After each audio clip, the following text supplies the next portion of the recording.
সূরা আল ফালাক পবিত্র কোরআনের ১১৩ নম্বর সূরা, আয়াত সংখ্যা ৫। আরবি সূরার বাংলা অর্থ বলছি। আরম্ভ করছি পরম করুণাময় অসীম দয়াময় আল্লাহর নামে।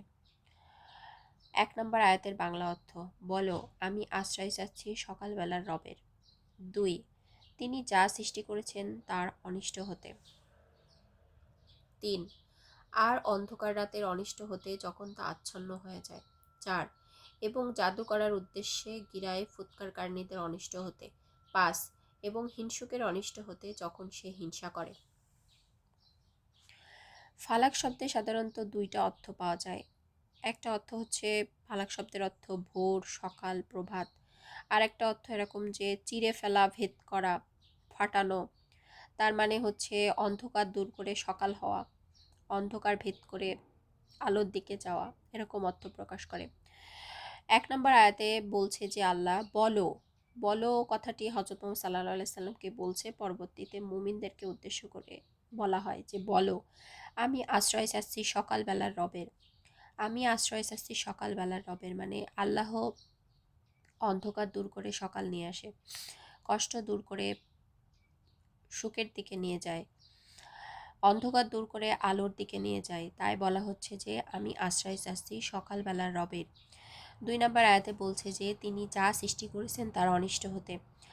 আল্লাহ ভালো মন্দ সব কিছু আল্লাহই সৃষ্টি করেছে, এমন না যে মন্দ কিছু আল্লাহ তৈরি করেনি আর শুধু ভালো কিছু আল্লাহ তৈরি করেছে, এমন না। ভালো খারাপ, দুঃখ কষ্ট, রোগ ব্যাধি, শোক, শয়তান জিন সব কিছু আল্লাহ সৃষ্টি করেছে। তাই ২ নম্বর আয়াতে বলছে তিনি যা সৃষ্টি করেছেন তার অনিষ্ট হতে। আল্লাহ খারাপ কিছু মন্দ কিছু সৃষ্টি করেছে মানুষদেরকে পরীক্ষা করার জন্য। এই জন্য সেই খারাপের অনিষ্ট থেকে বাঁচার জন্য আল্লাহর কাছে আশ্রয় চাচ্ছি। ৩ নম্বর আয়াতে বলছে যে আর অন্ধকার রাতের অনিষ্ট হতে যখন তা আচ্ছন্ন হয়। অন্ধকার রাতেই অনেক খারাপ কাজ সংঘটিত হয়, অন্ধকার রাতে অনেক অনিষ্ট সংঘটিত হয়। সেই সব অনিষ্ট থেকে আমরা আল্লাহর কাছে আশ্রয় চাচ্ছি। আর অন্ধকার রাতের অনিষ্ট হতে যখন তা আচ্ছন্ন হয়ে যায়। ৩ নম্বর আয়াতে এটা বলছেন। ৪ নম্বর আয়াত, এবং জাদু করার উদ্দেশ্যে গিরায় ফুৎকারকারিণীদের অনিষ্ট হতে। এবং যারা জাদু করে, আমরা জানি যে হযরত মুহাম্মদ সাল্লাল্লাহু আলাইহি সাল্লামকেও জাদু করা হয়েছিল। তাই যে কোনো মানুষকেই শয়তান মানুষ জাদু করতে পারে, তার ক্ষতি করতে পারে। জাদুর মাধ্যমে মানুষের প্রচণ্ড ক্ষতি করা যায়, জাদুর মাধ্যমে মানুষের মেরেও ফেলা যায়। এই জন্য এই জাদু করার উদ্দেশ্যে গিরায় ফুৎকারিণীদের অনিষ্ট হতেও আল্লাহর কাছে আশ্রয় চাইতে হবে। ৫ নম্বর আয়াতে বলছে এবং হিংসুকের অনিষ্ট হতে যখন সে হিংসা করে। হিংসা এবং ঈর্ষা এই দুটো জিনিসের ভিতরে কিন্তু অনেক পার্থক্য রয়েছে। হিংসা করা হারাম এবং বড় পাপ। হিংসা অর্থ হলো আল্লাহ অন্য একজন ব্যক্তিকে যে নিয়ামত ও সম্পদ দান করেছেন তা তার হাতছাড়া হয়ে নিজের হাতে চলে আসার কামনা করা, এটাকে বলা হয় হিংসা। হিংসা করা অনেক বড় পাপ। কিন্তু ঈর্ষা আবার আলাদা। ঈর্ষা হচ্ছে অন্য ব্যক্তির যে নিয়ামত দেয়া হয়েছে, এরকম আমি যদি বলি যে আমাকেও অনুরূপ নিয়ামত দাও বা তার চেয়ে বেশি দান করো, আমি যদি আল্লাহর কাছে এভাবে চাই, তাহলে এটাকে বলা হয় ঈর্ষা। ঈর্ষা তেমন কোনো খারাপ কাজ না, কিন্তু হিংসা করা অনেক বড় পাপ। কারণ হিংসার মাধ্যমে অন্যের ক্ষতি করা হয়, অন্যের ক্ষতি চাওয়া হয়, যে তার সম্পদ ধ্বংস হয়ে যাক, এরকম ক্ষতি চাওয়া হয়, হিংসা করা হয়। এটা হলো অনেক বড় পাপ। তাহলে সূরা ফালাকের ৫টা আয়াত আমরা মুখস্থ করি। বলো আমি আশ্রয় চাচ্ছি সকালবেলার রবের। ২, তিনি যা সৃষ্টি করেছেন তার অনিষ্ট হতে। ৩, আর অন্ধকার রাতের অনিষ্ট হতে যখন তা আচ্ছন্ন হয়ে যায়। ৪, এবং গিরায় ফুৎকারকারিণীদের অনিষ্ট হতে। ৫, এবং হিংসুকের অনিষ্ট হতে যখন সে হিংসা করে। আবার পড়ি, মুখস্থ না হওয়া পর্যন্ত পড়ি। বলো আমি আশ্রয় চাচ্ছি সকালবেলার রবের, তিনি যা সৃষ্টি করেছেন তার অনিষ্ট হতে। আর অন্ধকার রাতের অনিষ্ট হতে যখন তা আচ্ছন্ন হয়ে যায়, এবং জাদু করার উদ্দেশ্যে গিরায় ফুৎকারনীদের অনিষ্ট হতে, এবং হিংসুকের অনিষ্ট হতে যখন সে হিংসা করে।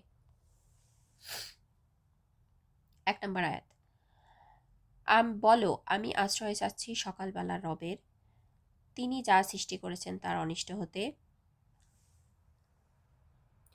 আর অন্ধকার রাতের অনিষ্ট হতে যখন তা আচ্ছন্ন হয়ে যায়, এবং জাদু করার উদ্দেশ্যে গ্রায় ফুৎকারনীদের অনিষ্ট হতে, এবং হিংসুকের অনিষ্ট হতে যখন সে হিংসা করে।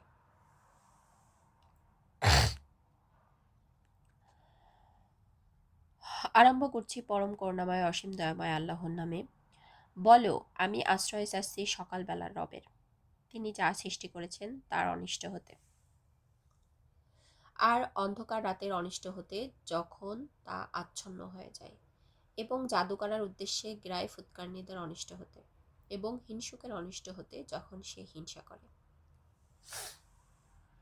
আবার মুখস্থ করি।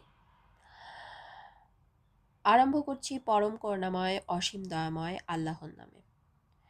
বলো আমি আশ্রয় চাচ্ছি সকালবেলার রবের, তিনি যা সৃষ্টি করেছেন তার অনিষ্ট হতে, আর অন্ধকার রাতের অনিষ্ট হতে যখন তা আচ্ছন্ন হয়, এবং জাদু করার উদ্দেশ্যে গিরায় ফুৎকারনীদের অনিষ্ট হতে, এবং হিংসুকের অনিষ্ট হতে যখন সে হিংসা করে।